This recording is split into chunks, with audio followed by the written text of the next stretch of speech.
The Sundance Film Festival has officially started, and here's some of the movies that I think you should definitely keep an eye out for, especially if you're waiting to see what's going to be that movie that pops off, or if you're at the festival itself and want to know what movies you should watch. So let's start off with the first one, which is Magic Farm. This one actually stars Chloe Sevigny, and it says a film crew working on an edgy media company travels to Argentina to profile a local musician, but their ineptitude leads them into the wrong country. As the crew collaborates with locals to fabricate a trend, unexpected connections blossom while a pervasive health crisis looms unacknowledged in the background. I just thought this one sounded really, really interesting. So that's going to be like the first one that would be on my list to like check out for sure. So let's move on to the next one here, which is going to be the film Touch Me. Now, Touch Me is part of the Midnight Selection, which means it's probably going to get into some pretty dark stuff, right? So Touch Me says two codependent best friends become addicted to the heroin-like touch of an alien narcissist who may or may not be trying to take over the world.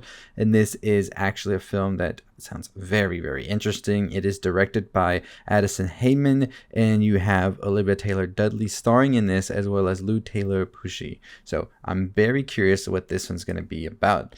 Next one on the list is going to be the film Loose. Now, Loose is up for the competitive award when it comes to world cinema, and it says, in the neon-lit streets of Chongqing, Wei desperately searches for her estranged daughter Fa, while Hong Kong gallerist Ren grapples with her ailing stepmother Savine in Paris.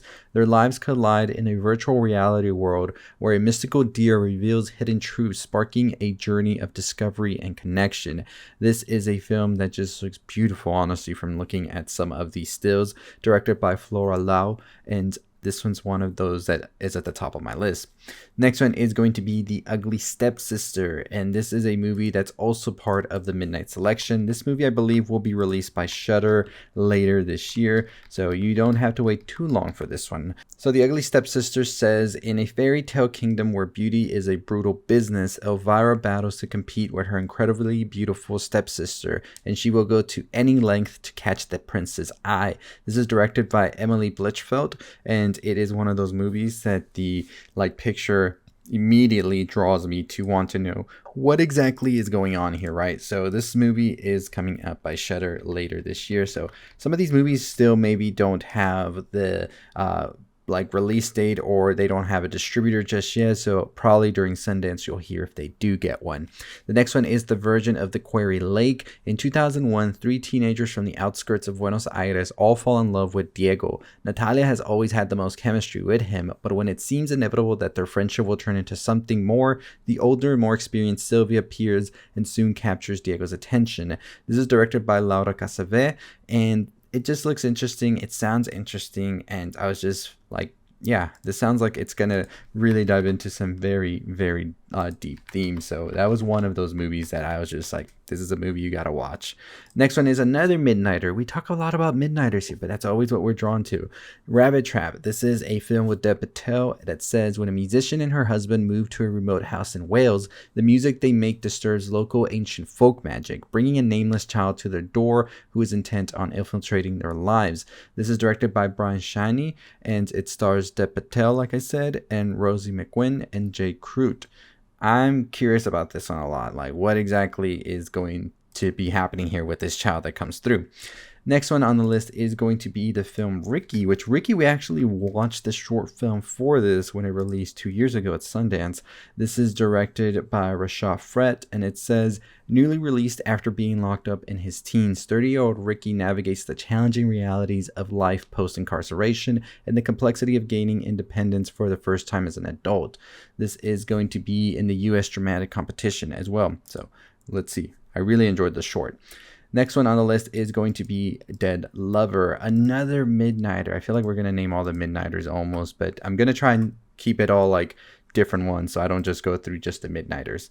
A lonely gravedigger who stinks of corpses finally meets her dream man, but their whirlwind affair is cut short when he tragically drowns at sea. Grief-stricken, she goes to morbid lengths to resurrect him through madcap scientific experiments, resulting in grave consequences and unlikely love. And this is a film that is directed by Grace Glowacki and also stars in this, according to what we see here, Ben Petrie and Lea Dos, as well as Lowen Moreau. So Dead Lover, that's another one right there. Another Midnighter for you. This is the film Together. This is a movie with Alison Brie as well as Dave Franco. And it says, with a move to the countryside already testing the limits of a couple's relationship, a supernatural encounter begins an extreme transformation of their love, their lives, and their flesh.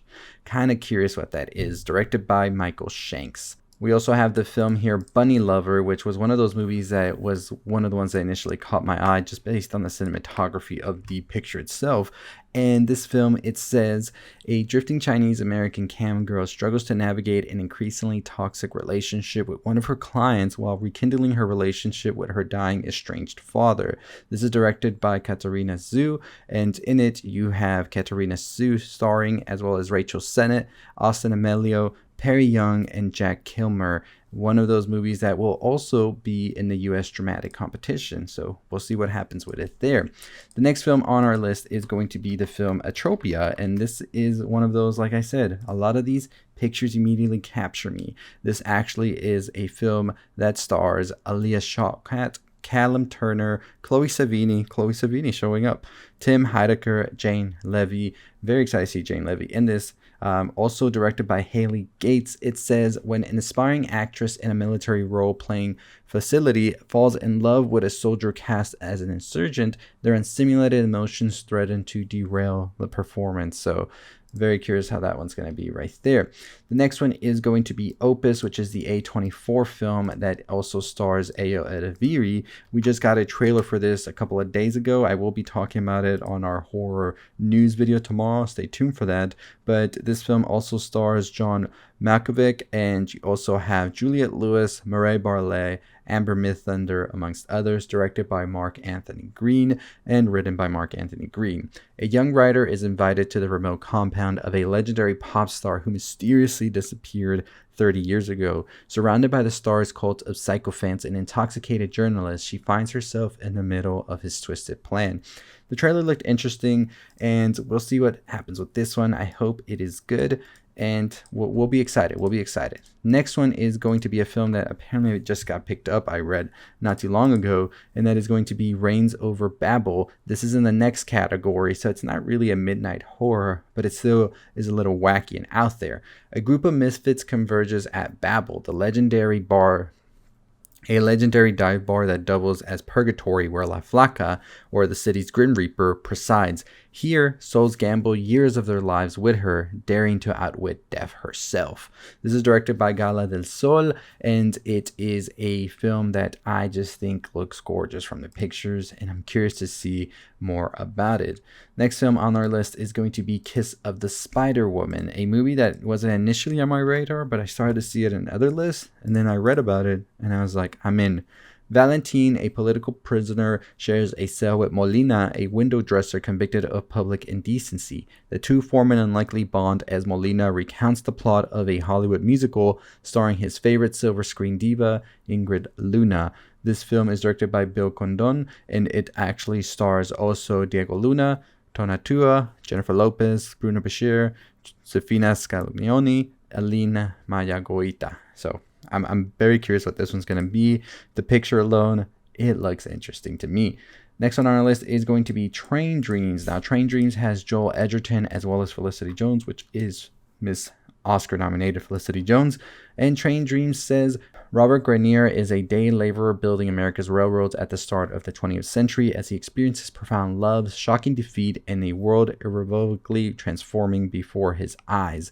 This film is directed by Clint Bentley, and it stars Joel Edgerton, Felicity Jones, Carrie Condon, and William H. Macy. So a very, very stacked cast, right? Inwood Feather, starring Benedict Cumberbatch, is another one of those movies that I wasn't having on my list, and then it just snuck up on me. It says, struggling to process the sudden and unexpected death of his wife, a young father loses his hold on reality as a seemingly malign presence begins to stalk him from the shadowy recesses of the apartment he shares with his two young sons.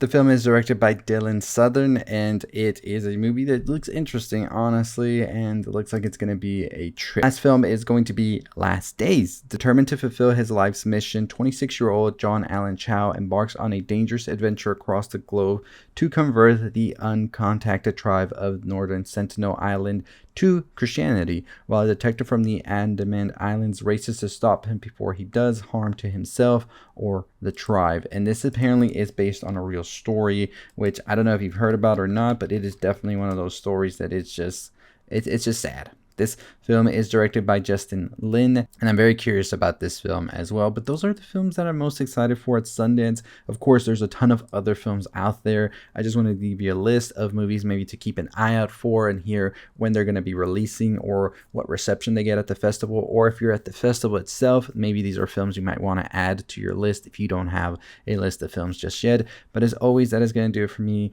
Make sure you hit the subscribe button, notification bell. We will be reacting to things coming out of Sundance. Don't miss out on that by making sure that notification bell's on. I'll see you next time. Stay safe, stay positive.